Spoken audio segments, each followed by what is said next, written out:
Christine Leonido, and it's an honor to be your MC this afternoon.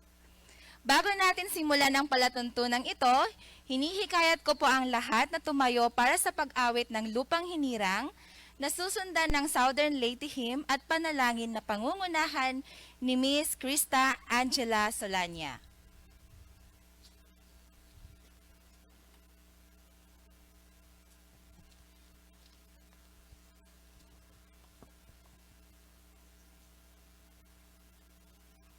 Mga kababayan, ang pambansang awit ng Pilipinas.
Now we are celebrating the 500 years of Christianity. In line with the 2021 Quincentennial Commemoration in the Philippines, the National Historical Commission of the Philippines and the Municipality of Limasawa, we welcome you to the unveiling of historical marker. Isang bagay upang ipagdiwang sa loob ng 500 taon ang pananampalatayang Kristiyano sa bansa. Pagdiriwang kung sino tayo bilang isang bayan at bansa. Bago natin simulan ang ating palatuntunan, isa munang pagbati sa ating mga pinuno. From the Office of the Presidential Advisor for Visayas, Undersecretary Anthony Gerard Gonzales. From the Department of Interior and Local Government, Regional Director Carl Cesar Rimando. From the Department of Tourism, Regional Director Karina Chopez. Congressman Roger Mercado. Provincial Governor Damian Mercado. From the Department of Education, School Division Superintendent Gines S. Moralios. Mayor Melchor Petracorta. Vice Mayor Richie Solomon. Mayor Nico Mercado of Maasin City. Mayor Herminihildo Colpa of Padre Burgos. Also recognize the presence of Provincial Tourism Officer, Sir Nedgar Garves. Other officials, department heads, fellow employees, friends, and other guests, isang maganda at mapagpalang hapon po sa inyong lahat. Despite of the major problem, pandemic as experienced by all, we appreciate you taking time of your busy schedule to join us today. Maraming salamat po. Now we will have the opening remarks.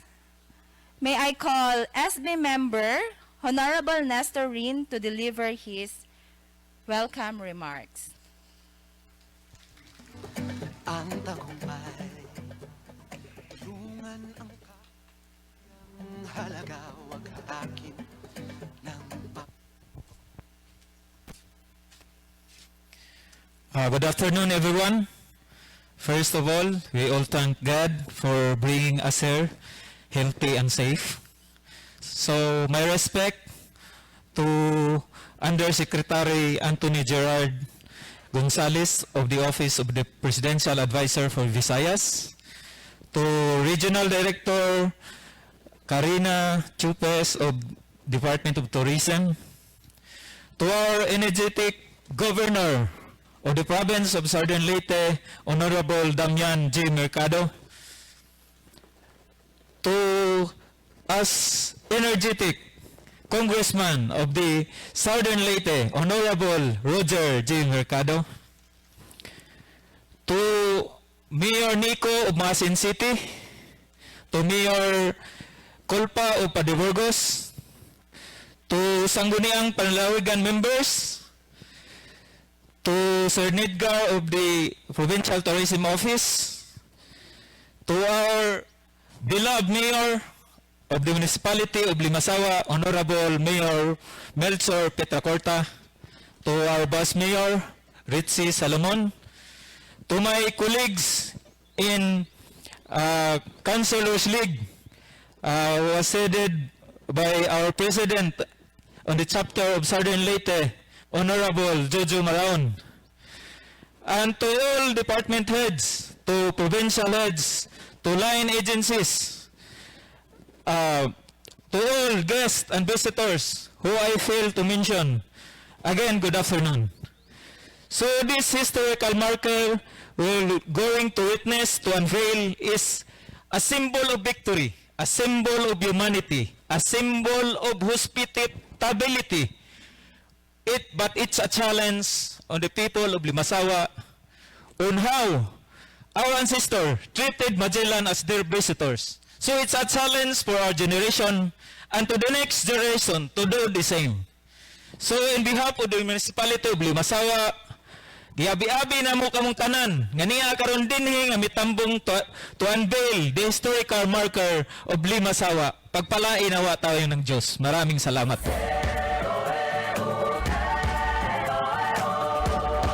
Thank you, sir, for the wonderful remarks. And now let's proceed to where the most highlights of this program, the unveiling of historical marker.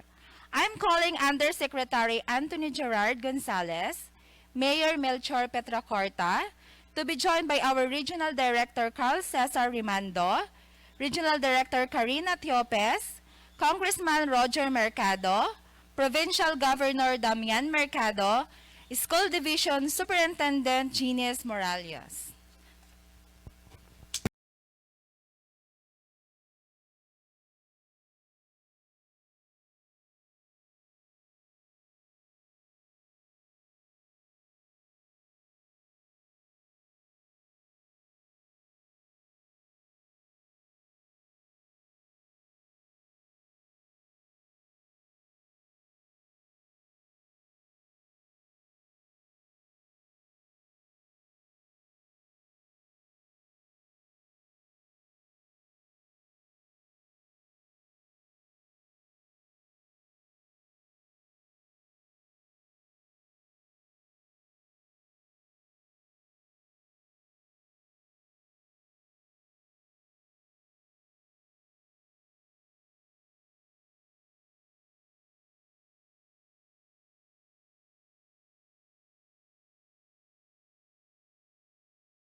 Maraming salamat po sa inyong lahat. And now, may I call Undersecretary Anthony Gerard Gonzales for his message and presentation of historical marker.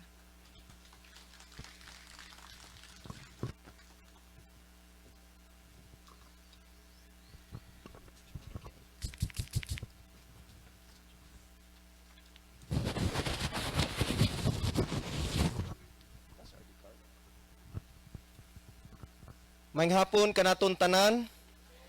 Before I proceed, I'd like to greet RD Carl Cesar Rimando of DILG 8, RD Karina Tiopes of DOT 8, Congressman Roger Mercado, District of Leyte, Mr. Genis Moralios, School Division Superintendent, District Division of Leyte, Municipal Mayors of Southern Leyte, City Mayor Nico Mercado, Maasin City, Mayor Melchor Petracorta of Limasawa, Provincial Tourism Officer Mr. Edgar Garvez, Municipal Government, Department Heads, Barangay Officials, Governor Damian Mercado of Southern Leyte, SB Member Nestor Rin, fellow public servants, good afternoon. Earlier this morning, we have witnessed the celebration of the Catholic faithful to the 500th anniversary of the Easter Sunday Mass here at Limasawa. Truly, it is a remarkable day for all the Filipino Catholics, as it is the earliest known introduction of Christianity to our ancestors. But aside from the religious celebration, the National Quincentennial Committee, which yours truly represent here, has more things to highlight about the role of Limasawa in the story of the first circumnavigation of the world 500 years ago. Everything started in a fire on this island on the evening of March 27, 1521. The expedition was sailing southwest, heading toward northern Mindanao, when their attention was caught by that scene from afar. Most likely, they were excited to meet another group of our ancestors after the cordial and warm reception they experienced in Homonhon Island in present-day Giwan, Eastern Samar. Or simply, they just wanted to look for anybody who could bring them to their destination, the Malacca or the Spice Islands, in present-day Indonesia, south of Mindanao. The next morning, a baroto or boat approached them. To their surprise, Enrique, the Malay servant of Magellan, was able to converse with the people in the baroto. Historical records show that the language they used was neither Waray nor Cebuano, but Malay, the lingua franca of Southeast Asia. Afterward, two beautiful gigantic balangay boats met them. In one of those was the Raha of Limasawa. His name was Colombo, who invited Magellan to anchor near Limasawa, particularly on this side of this island where this historical marker is placed. The Raha knew Malay. According to Antonio Pigafetta, the rulers in pre-colonial times were polyglots, meaning they knew different languages, which was expected of them owing to their trade networks and busy connections with various places, cultures, and nations. See, that was how free and connected our ancestors were to the world. That contact here in Limasawa speaks a lot about our ancestors. They were indeed friendly, conversable, and most importantly, exposed to different traders and nationalities. It also gave relief to Magellan that indeed they were already on the side of the world near the Malacca. Therefore, we can claim that here at Limasawa, the expedition had proven that the world was indeed round. To seal the friendship between the Raha of Limasawa and Magellan, they entered into a peace pact known as Kasi-Kasi or Blood Compact on March 29, 1521. Entering into Blood Compact meant brotherhood of two leaders from different families or territories in times of war or need. Historical accounts are silent on the procedures of the customs, but the remarkable feature of it was that the two leaders both drank wine with mixture of blood drawn from either their arms or chests. Magellan responded to the request of Raha Colombo to enter into Blood Compact, most likely because he had nothing to depend on but the graciousness and authority of the Raha of Mazua, who sheltered and fed them and attended to their various needs, even personally assisting them to Cebu on April 4, 1521. According to Pigafetta, Raha Colombo was the most powerful ruler in this part of the world, next to the Raha of Cebu. Because Easter Sunday was approaching, Magellan wanted to celebrate it before they leave Limasawa in search of the Malacca. It was a prudent choice. Rather, to conduct it in the island they were unfamiliar with. The Raha approved the celebration on March 31, 1521, even witnessing it. And before we end our extolling of what happened 500 years ago here in the island where we are, let us not forget the brothers of Colombo from Butuan, Raha, Siway. Why? Because the description of Pigafetta to the Raha of Butuan will give us a hint of how our ancient rulers look like. To quote the Raha, was very grandly decked out, according to their customs, meaning maporma, elegante gyud. Pigafetta continued, he was the finest looking man that we saw among those people. Tawny and tattooed all over. Had a covering of silk on his head and wore 2 large golden earrings fastened in his ears. He wore a cotton cloth all embroidered with silk, which covered him from the waist to the knees, and at his side hung a dagger, the half carved wood, which was somewhat long and all of gold, and its scabbard of carved wood is a description of a savage people. Remember, we were educated thinking our ancestors were uncivilized before the coming of the Spaniards, and that the barbarity, and that the discovery of Magellan of this island saved us from barbarity. The National Quincentennial Committee wants the Filipinos, people of today, to appreciate the world of our ancestors and draw inspiration from it. Like me, a Catholic Filipino, we can all celebrate the 500 years of Christianity and the 500th anniversary of the Philippine part in the first circumnavigation of the world without pitting us Filipinos against each other. Yes, the majority of our ancestors decided to be Christian, mirrored themselves in the suffering Christ has endured, and loved the teachings and examples of faith. Yet, as a Filipino, we must also do our share, and that is to be a Filipino, but an educated Filipino, said by no less than the genius Father Jose Burgos, before he was executed in Manila in 1872.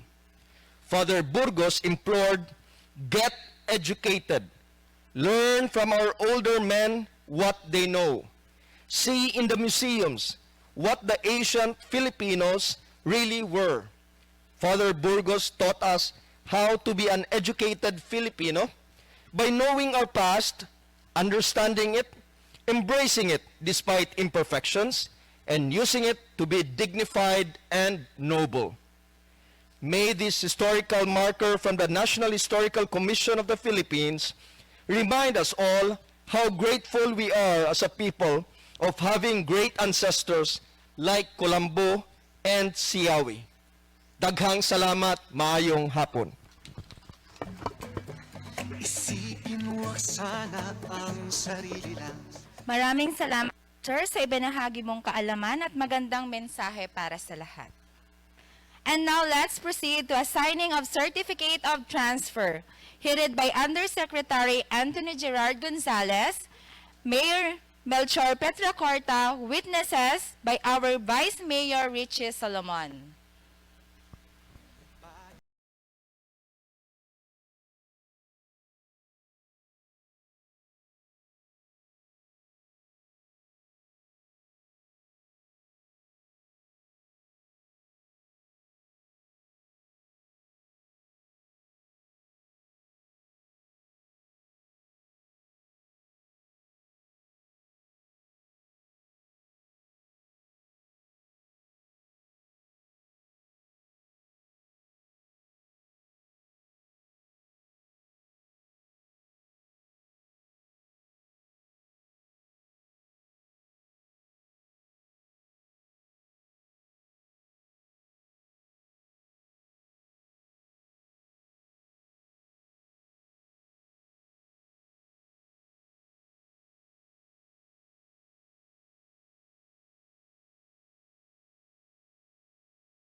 And now, muli ko pong tinatawagan ang ating butihing Mayor, Honorable Melchor Petracorta, para sa kanyang mensahe ng pagtanggap.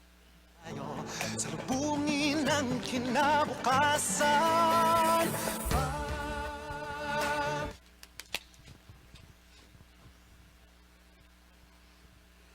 Salamat, Doc. First, I would like to thank the Lord for all the blessings He's given to us under Secretary Anthony Gerard Gonzales, Regional Director Carl Cesar Rimando, Regional Director Karina Tupes, DOT Region 8, Congressman Roger Oging Mercado, Governor Damian Mercado, Sir Gines Moralios, Schools Division Superintendent, Division of Southern Leyte, Mayor Nico Mercado of Masin City, Vice Mayor Richie Salomon and the Sangguniang Bayan members of Limasawa, Provincial Tourism Officer Sir Nidgar Garbes, Provincial Board Members, Municipal Government Department Heads and Employees, Barangay Officials headed by Cap Jerry Sinok, District in Charge led by Ma'am Judeline Canglion, other guests, friends, ladies and gentlemen who are here to witness this occasion, a pleasant afternoon. This unfavorable weather we have today is not a hindrance to have this unveiling of this historical marker and the turnover ceremony, conceptualized by the National Historical Commission of the Philippines, with the chairmanship of Dr. Rene Escalante and the National Quincentennial Commission, headed by Executive Secretary Salvador Medaldia. It is with our great honor that we are one of the places that completed this significant breakthrough of science and humanity. The circumnavigations of Magellan's fleet had been a milestone in the world's history. In behalf of the people of the island municipality of Limasawa, I profoundly accept this historical marker of the first circumnavigation of the world with great honor and pride as we took part in its 500 years celebration. Mabuhay tayong lahat, mabuhay ang Limasawa. Thank you, Mayor, for your message. Ngayon, atin naman pong pakinggan ang mensahe ng ating mga pinuno. Tinatawagan ko po si Governor Damian Mercado para sa kanyang mensahe.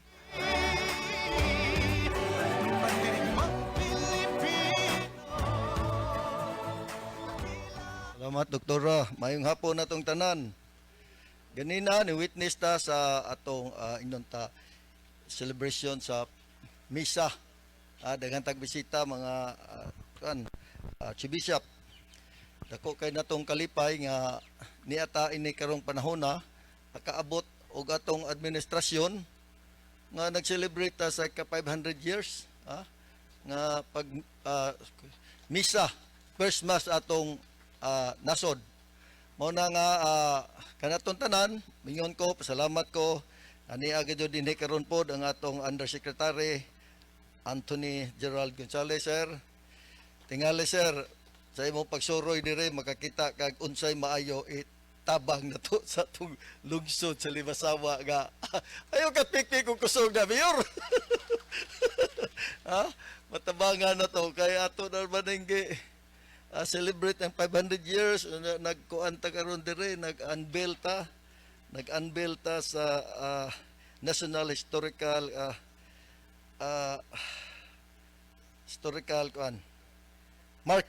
marker, yes. Marker. Ngali Usec kita na to diri Limasawa nga ato ning suportaran gyud with the director Cupis of sa DOT. Of course, sa si Congressman Oging, sigurado na yun ni Mayor. Sunod balik na mo din puro na karsada way sakyanan. Ganina, nagsige miglibot-libot, daghan kayong karsada. Asa man ni padung ning daghan naman kayong karsada dire? In preparation di ay nga, mulambo na ang Limasawa, mo anindot na anay makarsada tanan magamit. Ingos Mayor Petracorta, wa may sakyanan kay wa pa may fuel station ko no. Oh, mo nang butang kuno nag fuel station, ano mo daghan ang sakyanan. Ha? Mo na nga kanato tanan na mga taga Limasawa ato mga bisita na diri karon Congressman Uging. Dako kay nato ning pasalamat nga nata karon nag-unveil gyud sa marker sa atong historical marker. And then tingali wala di na gyud ikalalis no. Ha? Mungadto mo asa mo mobiyahe ngadto sa lain-lain nga lugar di na gyud nato ni kalalis nga niya gyud sa Limasawa Municipality of Limasaw ang first mass. Mao na unya gi-declare na gyud ni nga mao na gyud ni ang atong lugar site sa first mass. Mao na nga kanatong tanan mingon ko congratulations ha. Congratulations taga Limasawa labaw sa tanan ang atong probinsya sa Southern Leyte.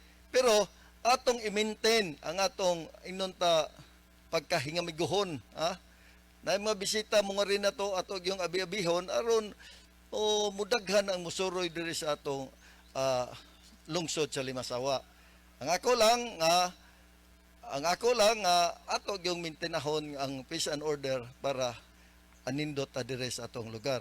Akong balikon, congratulations Mayor Melchor sa atong Vice Mayor, sa mga councilors og tanang taga Limasawa, congratulations ini karong anindot og dako kayo nga activities sa 500 years celebration sa First Mass. Thank you and good afternoon.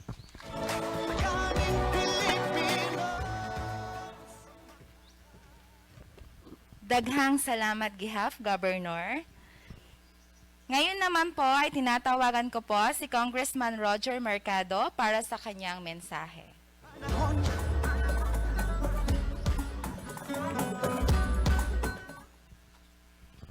Maraming salamat, Doktora, sa ating Undersecretary Anthony Gerard Gonzales, the Office of the Presidential Advisor for Visayas, representing President Rodrigo Roa Duterte, our Regional Director of the Department of Tourism, Ma'am Karen Tiupes, Director Carl Rimando, National Historical Commission Chairman Rene Escalante, Governor Damian G. Mercado, Sir Gines Moralios, our Division Superintendent of the Department of Education, Vice Mayor Richie Salomon, members of the Municipal Council, Executive Director Carminda Aribalo, National Historical Commission of the Philippines, Mayor Petracorta,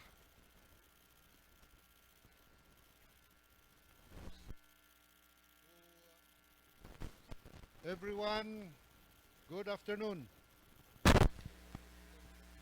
So we have reached the stage when our island has been honored as the municipality where the first mass signaling our Christianization is situated. Ako na bitong giingnan sila nga, sige, inyo na lang ng first mass. Kung saan magibutangan na hinon po nila dire og marker na hinon nga dinidyo ko no. Mamugos man sila nga nandidyo ko no. Kung saan naman nila to, mga kaigsunan. Nga sila may namugos nga anhig ko no sa Southern Leyte ang Masawa. Balibara na to ni.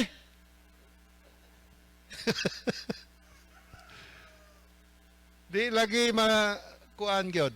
They can never twist history. The facts remains, no? This is not fake news, but the celebration and the designation of Limasawa in southern Leyte as the site of the first mass is a fact. And it is proven by the Historical Commission, no less. So, ang amo na lang ikahanyo ninyo is to continue celebrating, continue working for the betterment of our municipality, the beautiful island of Limasawa. O ginauton ta nga mag-usa kitang tanan nga mintras nag-celebrate ta, mintras nakakita ta sa mga proyekto kaadyuhan nga gihatag sa atong presidente, sa atong administrasyon,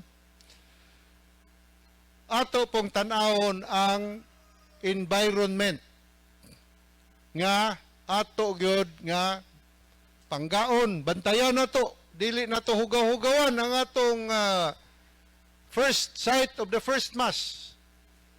Kay mao kani makasustener. This is a sustainable program if we continue to exercise clean and green programs. We will never go wrong. Clean and Green program is a sustainable program that will support our progress as a municipality, as a barangay, or as a province, at as a nation. So, bantayan yun na to. Ato yung ibutang sa atong una-una o kasing-kasing dili ta magpatakag labog o sagbot mga siot. No? Mga plastic. Oh.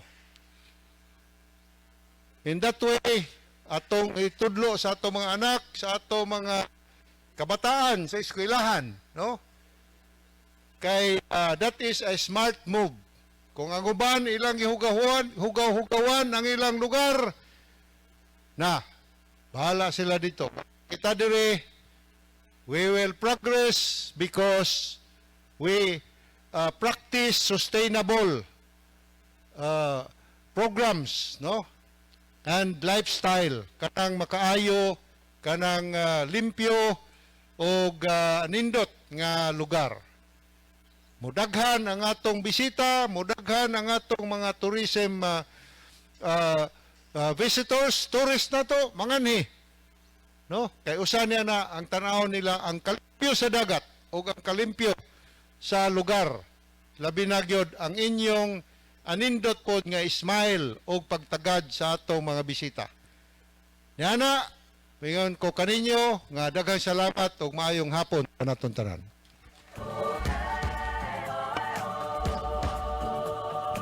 Maraming salamat po, Congressman. Ngayon naman po, ating pakinggan ang mensahe ni Sir Hines Morales.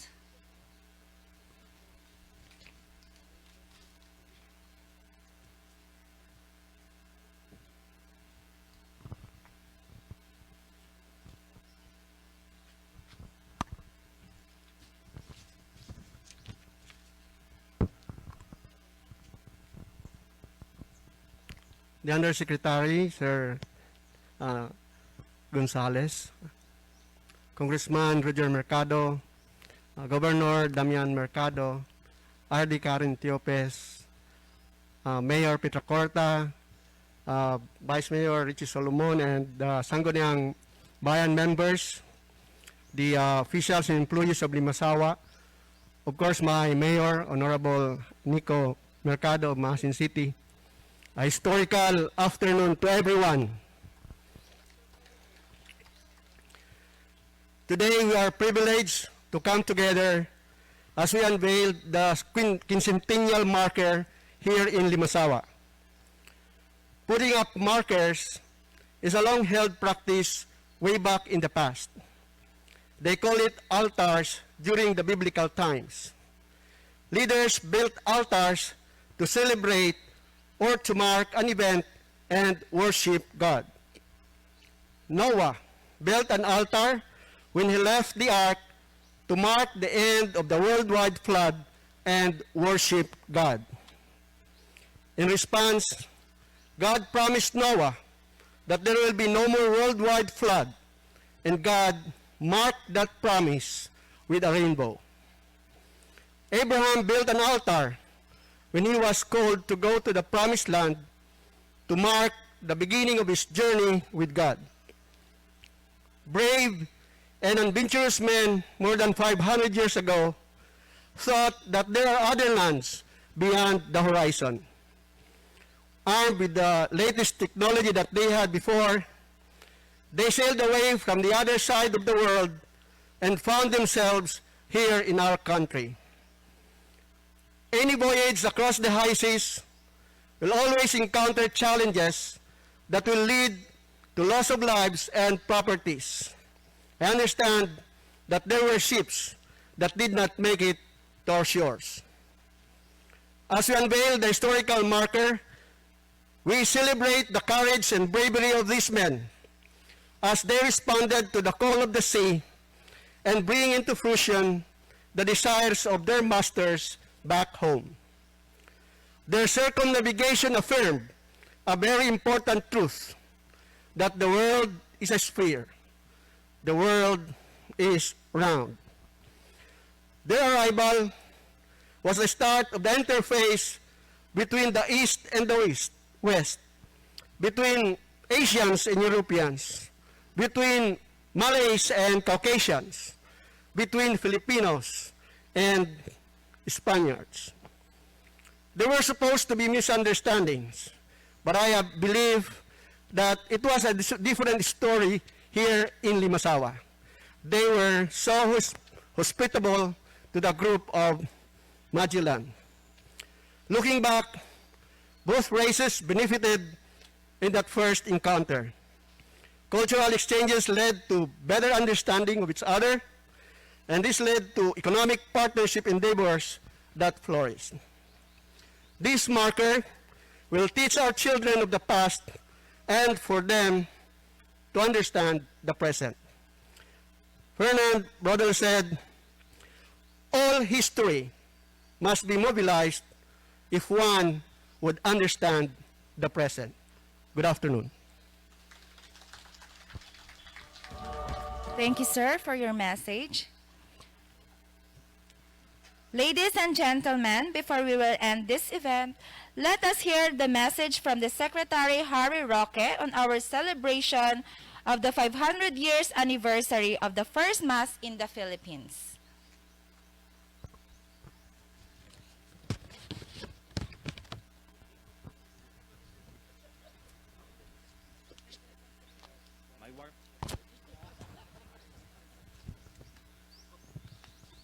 My warmest greetings to the Papal Nuncio of the Philippines, His Eminence Charles John Brown, Doctor of Divinity, to the Chairman of the National Historical Commission, Dr. Rene R. Escalante, to the Governor of Southern Leyte, my Governor, Honorable Damian Mercado, to the Municipal Mayor of Limasawa Island, Honorable Melchor Petra Corta, and to all Catholics there in Leyte and all over the world for the celebration of the 500 years of Christianity in the Philippines.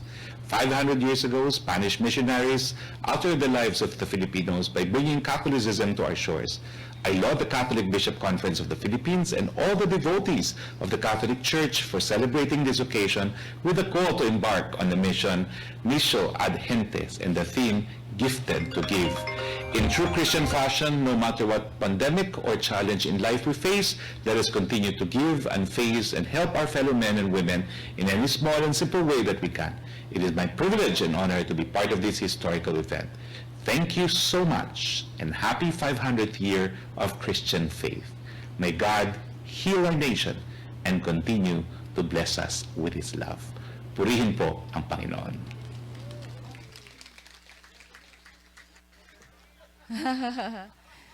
So, thank you, Secretary Harry Roque. So, maraming salamat po sa inyong lahat na sa ikalimang taon ng pagiging Kristiyano natin. Matagpuan natin lahat ang pagkakaisa sa parehong hangarin ng kapayapaan. Once again, thank you very much and good afternoon. Ang takot sa iyong damdamin di pa